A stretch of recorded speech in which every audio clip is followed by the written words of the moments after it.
मैं हुसैन रज़ा, राष्ट्रीय महामंत्री विकलांग साथी ट्रस्ट और दिव्यांगम चैनल की तरफ से आप दर्शकों के सामने मैं फिर से उपस्थित हूँ। मैं एक बात बताना चाहता हूँ, एक ऐसी कहानी आप लोगों को आज सुनाना चाहता हूँ कि एक बहुत बड़े बड़े कई राइटरों ने उस कहानी को लिखा है। दुनिया के मशहूर लोगों ने उस कहानी को अपनी अपनी किताबों में दर्शाया है, लिखा है। एक बादशाह था, एक बहुत बड़ा बादशाह। अपने बहुत सारे बादशाह लोग जो होते हैं वो शिकार के बहुत शौकीन होते हैं। बादशाह ने एक दिन अपने सभी लोगों से कहा कि मैं शिकार के लिए जा रहा हूँ। तो बादशाह सलामत शिकार के लिए निकले। काफ़ी दूर जाने के बाद जंगल में एक हिरन का पीछा कर रहे थे, उसका शिकार करने के लिए। पीछा करते करते जंगल में बादशाह सलामत इतनी दूर चले गए कि वो रास्ता भटक गए। अब हिरन तो चला गया, उसका शिकार भी नहीं कर पाए, मगर खुद रास्ता भूल गए। अब जंगल बहुत बड़ा था, बहुत घना था। उसमें बादशाह रास्ता भटक जाने के बाद अब परेशान इधर उधर भटक रहे थे। काफ़ी पूरा दिन गुज़र गया, शाम गुज़र गई। उसके बाद अब बादशाह सलामत भूख और प्यास से परेशान, जाएं तो कहाँ जाएं। उस जंगल में रास्ते की तलाश में भटक रहे थे। कुछ भी उनको नहीं मिल रहा था कि वो क्या खाएं, कैसे, पानी भी नहीं नसीब हो रहा था। उनकी हालत बहुत खस्ता हो चुकी थी, बहुत ही ज़्यादा परेशान थे। खाना और पानी न मिलने की वजह से बहुत ज़्यादा जब परेशानी से गुज़र रहे थे और इधर उधर तलाश रहे थे, शायद कुछ मिल जाए जिसको खा के मैं अपनी भूख और प्यास का कुछ व्यवस्था हो जाए, कहीं पानी मिल जाए तो मैं अपनी भूख और प्यास को मिटा सकूं। काफ़ी ज़्यादा परेशान। उसके बाद उनको एक जंगल के एक तरफ से धुआं सा नज़र आया। उन्होंने देखा कि यहाँ से धुआं उठ रहा है, शायद यहाँ पर कोई हो जो हमारी मदद कर सके। तो बादशाह उस धुआं जिस तरफ से उठ रहा था उसी रास्ते की तरफ चले किसी भी तरीके से। और जब धीरे धीरे वहाँ पहुँचे तो वहाँ पे देखा एक जंगल में एक झोपड़ी बनी हुई है। उस झोपड़ी के अंदर माँ, एक बूढ़ी माँ और उसका एक जवान बेटा उसमें रह रहे हैं। उनके पास एक बकरी थी। उस बकरी के अलावा उनके पास कुछ भी नहीं था। उसी बकरी के दूध से वो लोग उसका दूध पीते थे, उसी से उनका जीवन यापन चल रहा था। उस बकरी के अलावा उनके पास कुछ भी नहीं था उनके जीवन यापन के लिए। वो बकरी उनकी सब कुछ थी। बादशाह सलामत जब उनके करीब पहुँचे और अपना एक दर्द सुनाया कि मैं भूखा हूँ, भूख से मेरी जान निकली जा रही है, मैं बहुत परेशान हूँ। उस बूढ़ी माँ ने अपने बेटे को बुलाया कि बेटा, इस बकरी को ज़बह करो और इनको, क्योंकि ये भूखे बहुत हैं, इनकी जान बचाना हम लोगों पर वाजिब है, तो इसलिए बकरी को ज़बह करके इनको खिलाओ ताकि इनकी जान बच सके। बेटे ने अपनी माँ का आदेश माना, उस बकरी को ले गया, उसने ज़बह किया और आग में भून करके बादशाह सलामत के सामने पेश किया गया। बादशाह सलामत ने उसको खाया, शराब हुए, कुछ जान में जान आई। जब जान में जान आई उसको खाने के बाद, अब आप ये समझ लीजिए कि उस माँ बेटे के पास उस बकरी के अलावा कुछ भी नहीं था। उन लोगों की सब कुछ वही बकरी थी। जो कुछ भी था उन लोगों के पास तो सिर्फ बकरी थी, उसके अलावा कुछ नहीं था। खैर, उन्होंने उसी को ज़बह करके बादशाह सलामत को खिला दिया। बादशाह सलामत की जान बची। उसके बाद बादशाह ने कहा कि आप लोग हमारे साथ चलिए।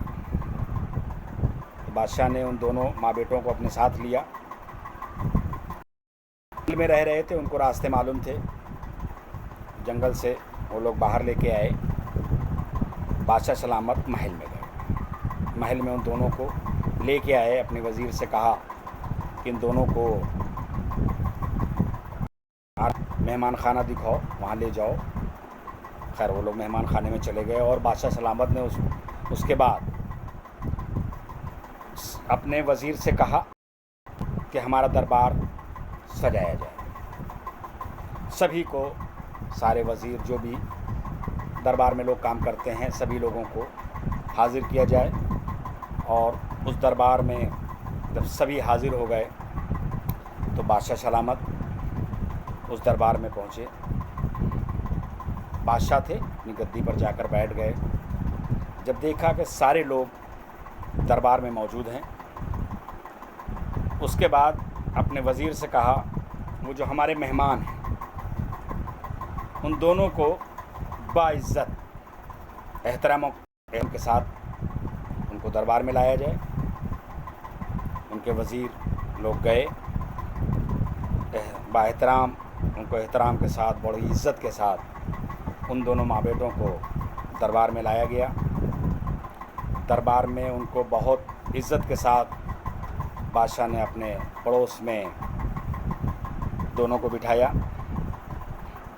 और उसके बाद बादशाह सलामत ने सारे लोगों, दरबार में मौजूद जो लोग थे, सबको बताया कि मेरे साथ ये हुआ था, मेरी ये हालत हो गई थी, मैं तकरीबन करीब मरने के करीब पहुंच गया था।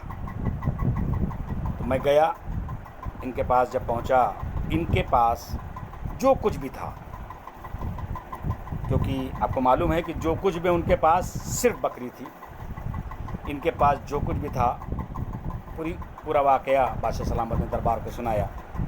उससे मेरी जान बची। अब आप लोग ये बताएं कि मैं उसके बदले में इनको इनाम क्या दूं। एक साहब उठे उसमें से, दरबार से, उन्होंने कहा, बादशाह सलामत, जिस जगह पे इनकी झोपड़ी थी वो पूरा जंगल, पूरा इलाका इनके नाम कर दिया जाए। बादशाह सलामत ने कहा, इससे हक अदा नहीं होता। दूसरे उठे, उन्होंने कहा, इनको इतने हज़ार गांव इनके नाम कर दिए जाएं। बादशाह ने कहा, इससे भी इनका हक अदा नहीं होता। फिर तीसरे उठे, इनको उस स्टेट का, उस इलाके का गवर्नर बना दिया जाए, वहाँ की पूरा इनको मिल्कियत दे दी जाए। बादशाह ने कहा, इससे भी इनका हक अदा नहीं होता। तो एक उठे जो उनके बहुत ख़ास वज़ीर थे, उन्होंने कहा, बादशाह सलामत, इनको आधी बादशाहत दे दी जाए।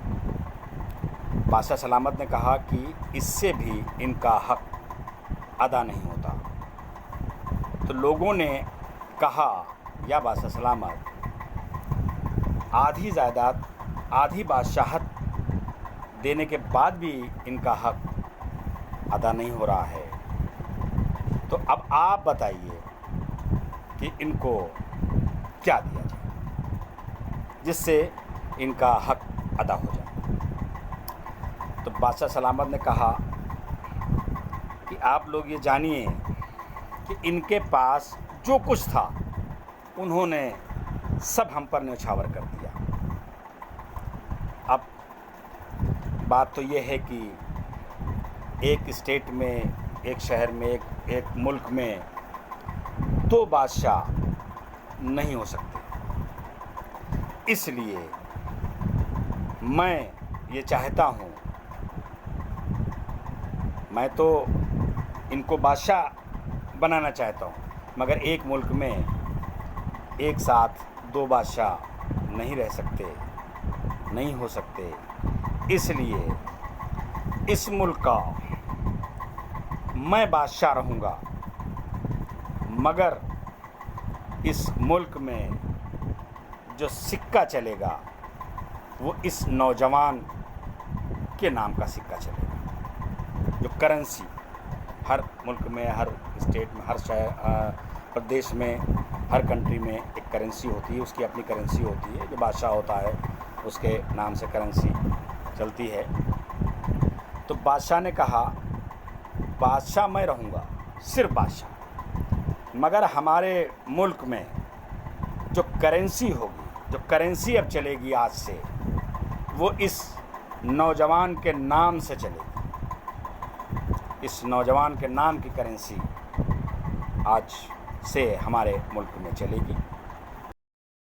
करेंसी का इंतज़ाम किया जाए और इस नौजवान, जो हमारा इस बूढ़ी माँ का नौजवान बेटा है, जिसने अपना सब कुछ मुझ पर न्यौछावर कर दिया था मेरी जान बचाने के लिए, तो आज से मैं ये हुक्म देता हूँ, ये आदेश करता हूँ कि आज हमारे मुल्क में जो भी करेंसी चल रही है उसको बंद करके इस नौजवान के नाम से करेंसी चलेगी।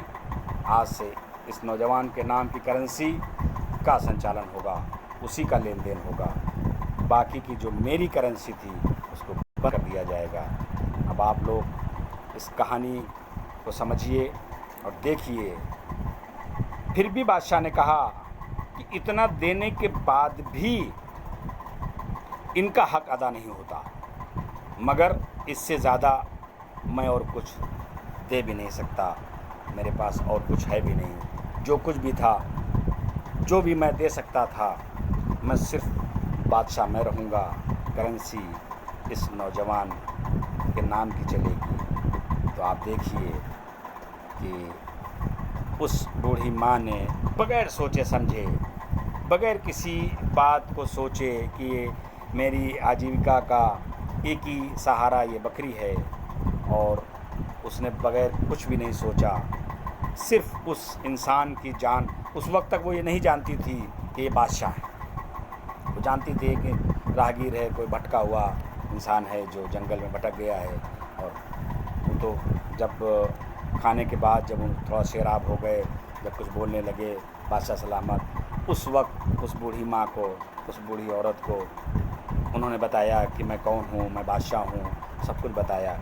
मगर उस औरत को मैं लाखों सलाम करता हूँ, उस जवान को मैं लाखों सलाम करता हूँ। उसने माँ का एक आवाज़ पर लब्बैक कहते हुए आदेश माना, और उन दोनों ने ये नहीं सोचा कि मेरे सिर्फ आजीविका का, मेरे भरण पोषण का सिर्फ एक यही रास्ता है, मगर सामने वाले की जान बचाने के लिए उन्होंने अपनी उस कीमती चीज़ जो उनके लिए बहुत कीमती थी उसको कुर्बान कर दिया। उसके सिले में उनको इतना बड़ा इनाम मिला, सोच भी नहीं सकते थे। इसके बदले में उसके बाद वो वहीं दरबार में, उस बादशाह के महल में माँ बेटे वहीं रहने लगे। और इसी के साथ आप लोगों को मैं इस कहानी हमारी समाप्त होती है। हम लोग सोचें कि बग़ैर सोचे समझे उसने उसकी मदद की, उसके सिले में उनको क्या मिला, ये आप लोगों ने इस कहानी में देखा और समझा। इसी के साथ मैं इस कहानी को समाप्त करता हूँ, ख़त्म।